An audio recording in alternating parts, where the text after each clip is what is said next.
د میدان کے محترم دوستوں اور تمام دیکھنے اور سننے والوں کو السلام علیکم۔ ناظرین، تقریباً 110 سال پہلے ٹائٹینک نام ایک مشہور سمندری جہاز شمالی بحری اوقیانوس میں سفر کر رہا تھا۔ 14 اپریل 1912 کی رات 11:40 پر برفانی پہاڑ سے ٹکرا گیا۔ اس حادثے کے بعد تقریباً 2 گھنٹے اور 40 منٹ میں یہ جہاز مکمل طور پر سمندر میں ڈوب گیا۔ ٹائٹینک میں سوار 2224 مسافروں میں سے 1500 سے زائد جانیں ضائع ہو گئی۔ یہ وہ جہاز تھا جس کے بارے میں دعویٰ کیا جاتا تھا کہ یہ کبھی نہیں ڈوبے گا، لیکن یہ دعویٰ محض کاغذ کا ٹکڑا ثابت ہوا۔ یہ بحری جہاز اپنا پہلا سفر مکمل کی بغیر برفانی پہاڑ سے ٹکرا کر چند لمحوں میں تباہ و برباد ہو گیا۔ ٹائٹینک کو تیار کرنے والی کمپنی کو اس کی مضبوطی، پائیداری اور نہ ڈوبنے پر اس قدر یقین تھا کہ عملے نے اس میں لائف جیکٹس اور چھوٹی کشتیوں کے مناسب تعداد رکھنا بھی ضروری نہ سمجھا۔ یہاں تک کہ جہاز کی نچلے حصے میں جو دیواری بنائی گئی تھی وہ بھی مکمل طور پر تعمیر نہیں کی گئی، لیکن ان کے وہم گمان میں بھی یہ بات نہ تھی کہ اگر پانی اوپر والی حصے میں داخل ہو جائے تو وہ نیچے کے حصے تک بھی جا سکتا ہے۔ سوال یہ پیدا ہوتا ہے کہ وہ کون سے کوتاہیاں اور غفلتیں تھیں جنہوں نے آخر کار ٹائٹینک کو سمندر کے تہہ میں پہنچا دیا۔ ناظرین، آج کی ویڈیو میں ہم بات کریں گے دنیا کے سب سے مشہور اور بدقسمت جہاز ٹائٹینک کے بارے میں، جو اپنے پہلی سفر میں سمندر کے تہہ میں چلا گیا۔ مگر ویڈیو میں آگے بڑھنے سے پہلے اگر آپ نے ابھی تک ہماری یوٹیوب چینل کو سبسکرائب نہیں کیا تو برائے مہربانی ہماری یوٹیوب چینل کو ضرور سبسکرائب کریں۔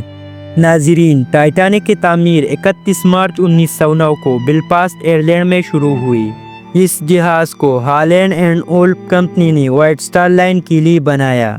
اسے تیار ہونے میں تقریباً 3 سال لگے اور 31 مئی 1911 کو پانی میں اتارا گیا۔ تب یہ دنیا کا سب سے بڑا اور جدید جہاز سمجھا جاتا تھا۔ ٹائٹینک کی لمبائی تقریباً 882 فٹ تھی اور یہ 2000 سے زائد مسافروں کی گنجائش رکھتا تھا۔ جہاز میں سوئمنگ پول، جم، لائبریری، میوزک ہال اور عالیشان ریسٹورنٹ جیسے سہولیات موجود تھے۔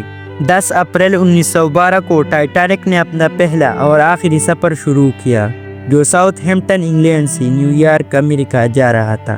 ان میں 2224 مسافر اور عملہ موجود تھا۔ سب اپنے نئے سفر کو یادگار بنانے کے لیے بہت پرجوش تھے، لیکن کسی کو معلوم نہ تھا کہ یہ ان کا آخری سفر ہوگا۔ 14 اپریل 1912 کی رات جہاز برفیلی سمندر سے گزر رہا تھا۔ اس دوران کئی بار برفانی پہاڑوں کے وارننگز موصول ہوئے۔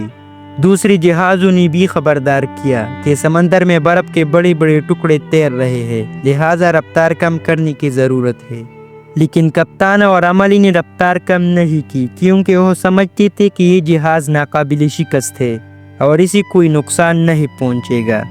اسی لاپرواہی کی وجہ سے رات 11:40 پر ٹائٹینک ایک بہت بڑے برفانی تودے سے ٹکرا گیا۔ ٹکر اتنی شدید تھی کہ جہاز کی نیچے والا حصہ پھٹ گیا اور پانی اندر بڑھنے لگا۔ ابتدائی طور پر لوگوں کو یقین نہ آیا کہ کیا ہو رہا ہے، مگر جلد ہی پتہ چلا کہ جہاز ڈوب رہا ہے۔ جہاز میں صرف 20 لائف بوٹس تھے، جو پورے مسافروں کو بچانے کے لیے ناکافی تھے۔ اس وجہ سے بہت سے لوگ بچ نہیں سکے۔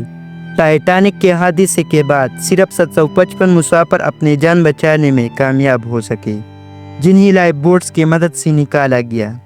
بچ جانے والوں میں بدقسمت جہاز کے مالک بروس اس میں بھی شامل تھے، جو عورتوں اور بچوں کو ڈوبتی جہاز پر چھوڑ کر ایک کشتی کے ذریعے اپنی جان بچا کر نکل گئی۔ ان کی اس خود غرضی پر پوری زندگی لوگ انہیں نفرت کی نگاہ سے دیکھتے رہے۔ دوسری طرف ٹائٹینک کے کپتان کیپٹن ایڈورڈ اسمتھ نے بہادری اور حوصلے کی مثال قائم کی۔ وہ آخری وقت تک اپنے عملے کے ساتھ خواتین اور بچوں کو بچانے کی کوشش میں مصروف رہے۔ جب تک جہاز پر کوئی انسان موجود تھا وہ وہی رہے۔ آخر کار جب جہاز مکمل طور پر ڈوب گیا تو وہ بھی اس کے ساتھ ڈوب گئی اور اپنی جان قربان کر دی۔ کپتان اسمتھ کی اس جذبے اور قربانی کو خراج تحسین پیش کرنے کے لیے برطانیہ کے شہر لچ فیلڈ کے بیکن پارک میں ان کا مجسمہ نصب کیا گیا۔ یہ بھی یاد رکھنا چاہیے کہ ٹائٹینک کے حادثے کے دوران پہلی بار مدد کے لیے SOS سگنل کا استعمال کیا گیا، جو اس وقت کا نیا اور ہنگامی اشارہ تھا۔ جہاز کے قریب 3 اور بحری جہاز موجود تھے جن کا نام فرینکفرٹ، کارپیتھیا اور ماؤنٹ ٹیمپل تھے۔ بدقسمتی سے ان میں سے کسی نے بھی ٹائٹینک کی سگنلز پر بروقت توجہ نہ دی۔ صرف کارپیتھیا صبح کے وقت حادثہ تک پہنچے، لیکن تب تک ٹائٹینک مکمل طور پر سمندر میں برباد ہو چکا تھا۔ کارپیتھیا کے عملے نے صرف ان مسافروں اور جہاز کے عملے کے افراد کو بچایا جو لائف بوٹس میں موجود تھے۔ 73 سال بعد یعنی 1 ستمبر 1985 کو بحری اوقیانوس کی گہرائیوں میں تقریباً 13,000 فٹ نیچے ایک تحقیقی ٹیم نے ٹائٹینک کے ملبے کو دریافت کر لیا۔ اس افسوسناک واقعے کے بعد دنیا بھر میں سمندری قوانین سخت کر دی گئی۔ ہر جہاز پر آب کافی لائف بوٹس رکھنا لازمی قرار دیا گیا اور عملے کی حفاظتی تربیت کو ضروری بنایا گیا۔ سمندری برفانی پہاڑوں کے وارننگز کو سنجیدگی سے لینے کے لیے قوانین بنائی گئی تاکہ دوبارہ ایسے حادثات نہ ہو۔ اس کے علاوہ جدید ریڈار اور سینسرز کی ٹیکنالوجی پر کام شروع ہوا تاکہ جہازوں کو خطرات سے بروقت آگاہ کیا جا سکے۔ 1997 میں جیمز کیمرون نے ٹائٹینک کی کہانی پر ایک شاندار فلم بنائی جس میں لیونارڈو ڈی کیپریو اور کیٹ ونسلیٹ نے کام کیا۔ اس فلم نے دنیا بھر میں ٹائٹینک کی یاد کو زندہ کر دیا۔ ٹائٹینک کی کہانی ہمیں سکھاتے ہیں کہ انسانی غرور اور لاپرواہی کتنی تباہ کن ہو سکتی ہے۔ یہ صرف ایک جہاز کی کہانی نہیں بلکہ ایک بڑا سبق ہے۔ امید ہے کہ آپ کو ہماری یہ ویڈیو پسند آیا ہوگا۔ ملتے ہیں بہت جلد ایک نئی انٹرسٹنگ ویڈیو کے ساتھ، تب تک کے لیے اللہ حافظ۔